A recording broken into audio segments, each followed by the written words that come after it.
ఇప్పుడు Bharat Iran America యుద్ధం వల్ల అతిపెద్ద సంక్షోభాన్ని ఎదుర్కొంటుంది అది ఎల్పిజి గ్యాస్ సిలిండర్లు. ప్రతిరోజు మనం చూస్తున్నాం హోటల్ ఇండస్ట్రీలు మూతపడే అవకాశం ఉందంటున్నారు, అలాగే స్ట్రీట్ ఈట్ స్టోర్లు అన్నీ కూడా మూతపడే అవకాశం ఉందంటున్నారు.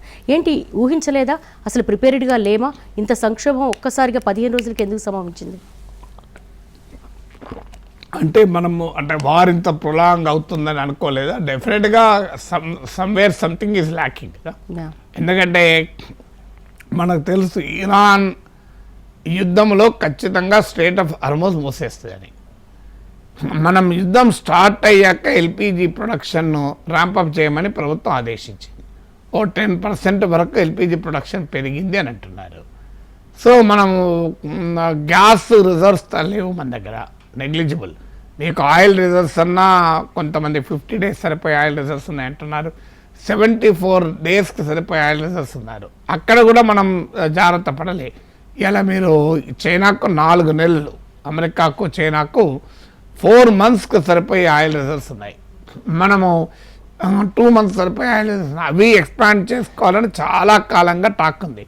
ఎక్స్పాండ్ అది చేయలేకపోయాము. గ్యాస్ రిజర్వ్స్ అయితే మనకు దాదాపు నెగ్లిజిబుల్. మనము ఆల్రెడీ గ్యాస్ సప్లైస్ అమెరికాతో ఎల్పిజి సప్లైకి అగ్రిమెంట్ చేసుకున్నాం, కానీ అది రావాలంటే 15-20 days పడుతుంది. రష్యన్ ఆయిల్ విషయంలో మన ప్రభుత్వం ట్రంప్ చెప్పినట్టు వినడం వల్ల అది ఎంత నష్టం అంటే, మనకు రష్యా సప్లై చేసే ఆయిల్తో పోలిస్తే ఇప్పుడు చాలా డాలర్లు పెరిగింది. సో అదంతా మనం ఇప్పుడు ఎక్కువ చెల్లించాలి. రష్యా మన దగ్గర మన క్రెడిబిలిటీ పోగొట్టుకున్నాం. అంటే మీరు అమెరికా వాడు చేస్తే అప్పుడు మీరు చెప్పినట్టు వింటారు, ఇప్పుడు మళ్ళీ కొంటామని అంటారు. ఇరాన్ నుంచి ఆయిల్ కొనడం మానేశాము. సో అందువల్ల it's a complete comprehensive failure అని దానికి ఇది ఒక ఉదాహరణ.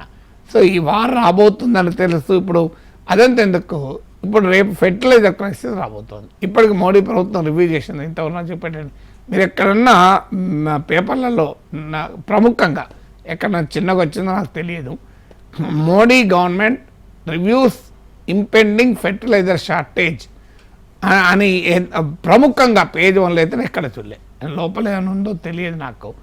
సో మరి ఫెర్టిలైజర్ షార్టేజ్ రాబోతుంది. నేను ఇవాళ March 15 చెప్తున్నా, ఫెర్టిలైజర్ షార్టేజ్ భయంకరంగా రాబోతుంది అని. నాకే తెలిసినప్పుడు మోడీ ప్రభుత్వం తెలియదా?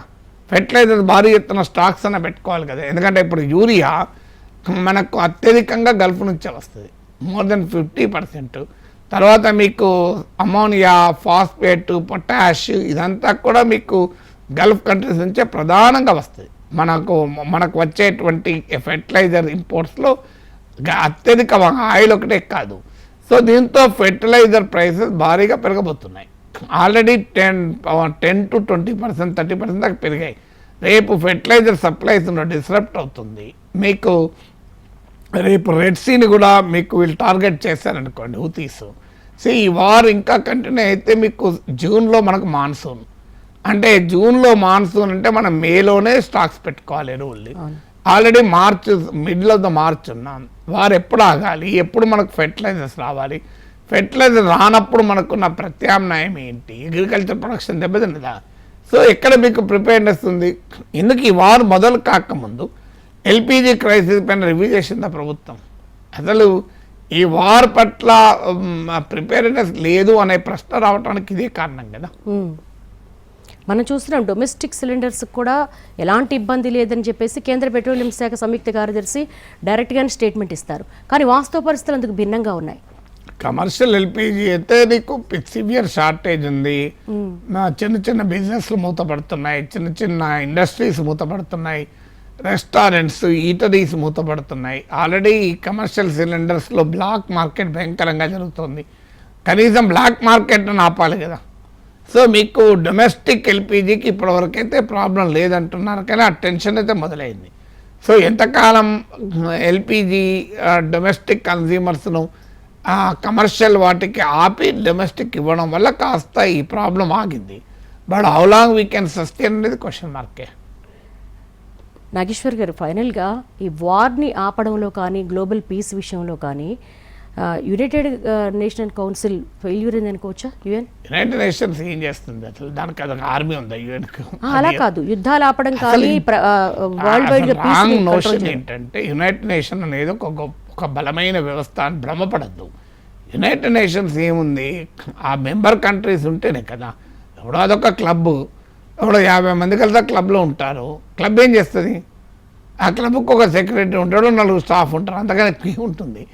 ఈ 50 మంది కొట్టుకున్నారు అనుకోండి, క్లబ్ కొట్లాటను క్లబ్ ఆపలేదు అంటే ఏమన్నా అర్థం ఉంటుందా? క్లబ్ ఎట్లా ఆపుతుంది? క్లబ్కి ఏముంటుంది power? United nations is like a club. So it doesn't have any powers కదా. మీకు మెంబర్ కంట్రీసే పవర్స్ దానికి. అంటే ప్రపంచంలో ఉండే పవర్ డైనమిక్సే యుఎన్ డిసైడ్ చేస్తుంది తప్ప యుఎన్ అనేది గ్లోబల్ పవర్ డైనమిక్స్కి అతీతమైన వ్యవస్థ అని భ్రమపడితే ఈ ప్రశ్న ఉత్పన్నమవుతుంది. అది ఆ భ్రమే మనకు ఉండకూడదు అంటాడు. యునైటెడ్ నేషన్స్ ఇది క్లబ్ ఆఫ్ కంట్రీస్, అదొక ప్లాట్ఫామ్. వాళ్ళందరంపై తన అభిప్రాయాలు చెప్పుకుంటారు. సో అదేం చేయగలుగుతుంది? ఒక స్టేజ్ మీద అందరిపై మాట్లాడుకుంటాం. ఈ మాటలు స్టేజ్ ఎందుకు ఆపలేదంటే స్టేజ్ ఎట్లా ఆపుతుంది?